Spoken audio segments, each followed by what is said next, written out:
తెలంగాణ రైతులకు ప్రభుత్వం నుంచి మరో కీలక నిర్ణయం రానున్న సూచనలు కనిపిస్తున్నాయి. రాష్ట్ర వ్యవసాయ రంగాన్ని మరింతగా బలోపేతం చేయడంతో పాటు రైతుల ఆదాయాన్ని స్థిరంగా పెంచే లక్ష్యంతో ఆచార్య జయశంకర్ తెలంగాణ రాష్ట్ర వ్యవసాయ విశ్వవిద్యాలయం రూపొందించిన సమగ్ర వ్యవసాయ విధానం 2026 నివేదిక ఇప్పుడు రాష్ట్ర ప్రభుత్వానికి చేరింది. ఈ నివేదికలో రైతులకు ప్రయోజనం చేకూరేలా పలు కీలక సూచనలున్నాయి.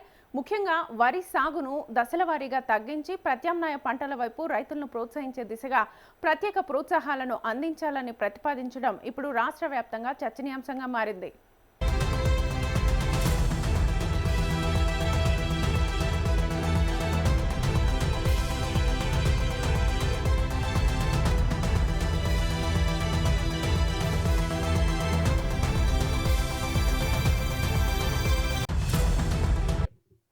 ఈ నివేదికపై జూలై 2న జరిగే రాష్ట్ర మంత్రిమండలి సమావేశంలో విస్తృతంగా చర్చించే అవకాశం ఉంది.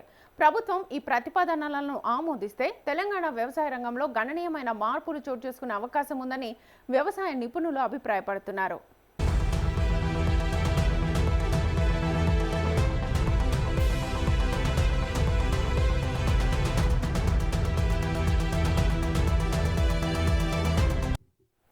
గత కొన్నేళ్లుగా తెలంగాణలో వరి సాగు విస్తీర్ణం భారీగా పెరిగింది. సాగునీటి సౌకర్యాలు మెరుగుపడడంతో రైతులు ఎక్కువగా వరి పంటను ఎంచుకుంటున్నారు. అయితే ఒకే పంటపై అధికంగా ఆధారపడడం వల్ల భూగర్భ జలాల వినియోగం పెరగడం, నేల సారవంతం తగ్గిపోవడం, అలాగే ప్రభుత్వంపై ధాన్యం కొనుగోలు, నిర్వహణ భారం కూడా గణనీయంగా పెరుగుతోంది.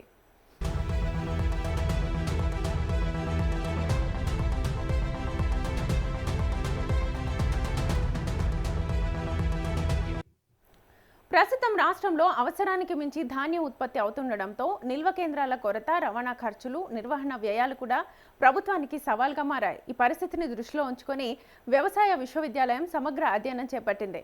విశ్వవిద్యాలయం ఉపకులపతి అల్లాస్ జానయ్య నేతృత్వంలో నిపుణుల కమిటీ దేశంలోని వివిధ రాష్ట్రాలతో పాటు అంతర్జాతీయ స్థాయిలో అమలవుతున్న వ్యవసాయ విధానాలను పరిశీలించి ఈ నివేదికను సిద్ధం చేసింది.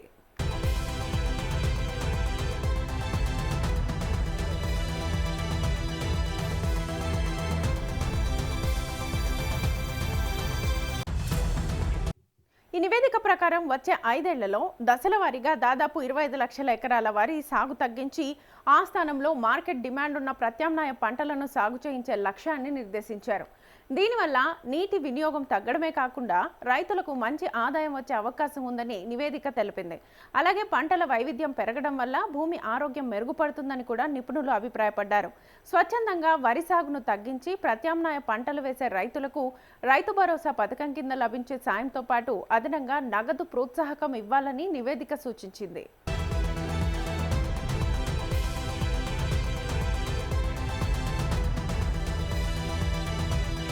ఇందులో భాగంగా పత్తి, పెసర, వేరుశెనగ, పొద్దుతిరుగుడు, నువ్వుల వంటి పంటలు సాగు చేసే రైతులకు ఎకరానికి 8,000 అదనపు ప్రోత్సాహం ఇవ్వాలని ప్రతిపాదించారు.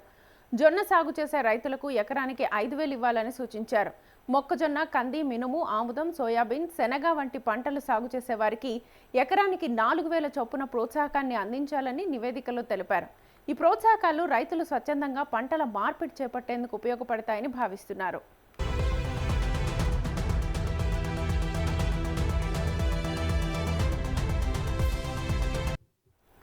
వ్యవసాయ విశ్వవిద్యాలయం నివేదికలో మరో ముఖ్యమైన అంశాన్ని కూడా ప్రస్తావించింది. రైతులు ప్రత్యామ్నాయ పంటలు పండిస్తే వాటికి సరైన మార్కెట్ ఉండాలని, లేకపోతే రైతులు మళ్లీ వరి సాగుకే మొగ్గు చూపే అవకాశం ఉంటుందని తెలిపింది. అందుకే పప్పు ధాన్యాల మిల్లులు, నూనె గింజల శుద్ధి కేంద్రాలు, గిడ్డంగులు, కోల్డ్ స్టోరేజీలు, ప్యాకేజింగ్ యూనిట్లు, బ్రాండింగ్ సెంటర్లు వంటి విలువ ఆధారిత పరిశ్రమలను ప్రభుత్వం ప్రోత్సహించాలని సూచించింది.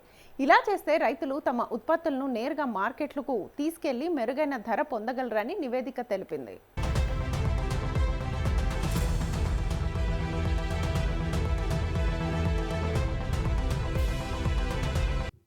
ఇక ఈ వ్యవసాయ విధానంలో మహిళా స్వయం సహాయక సంఘాలు, రైతు ఉత్పత్తిదారుల సంస్థలు, ప్రైవేట్ సంస్థలు కూడా కీలక పాత్ర పోషించాలని సూచించారు. పంటల సేకరణ, ప్రాసెసింగ్, ప్యాకేజ్, మార్కెటింగ్ వంటి రంగాల్లో ఈ సంస్థలు భాగస్వాములైతే గ్రామీణ ప్రాంతాల్లో ఉపాధి అవకాశాలు కూడా పెరుగుతాయని నిపుణులు అభిప్రాయపడ్డారు.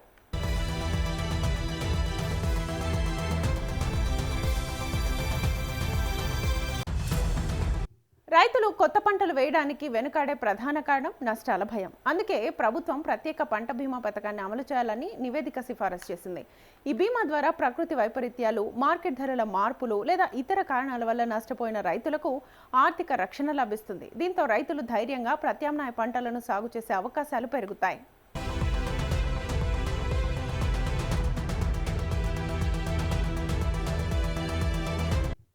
వ్యవసాయ నిపుణుల అభిప్రాయం ప్రకారం ఈ విధానం సక్రమంగా అమలైతే రైతుల ఆదాయం గణనీయంగా పెరిగే అవకాశం ఉంది.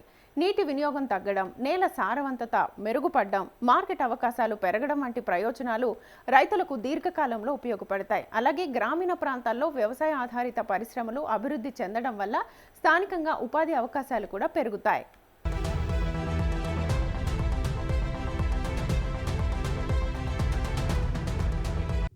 జూలై 2న జరిగే రాష్ట్ర మంత్రిమండలి సమావేశంలో ఈ నివేదికపై ప్రభుత్వం ఏ నిర్ణయం తీసుకుంటుందనేది ఇప్పుడు రైతుల్లో ఆసక్తిగా మారింది.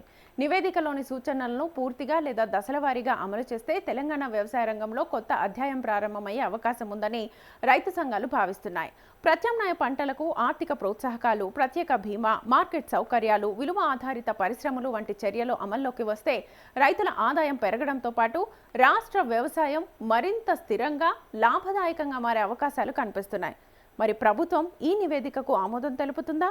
రైతులకు ప్రకటించిన ఈ ప్రోత్సాహకాలు ఎప్పుడు అమల్లోకి వస్తాయి అనే అంశాలపై త్వరలోనే స్పష్టత వచ్చే అవకాశం ఉంది.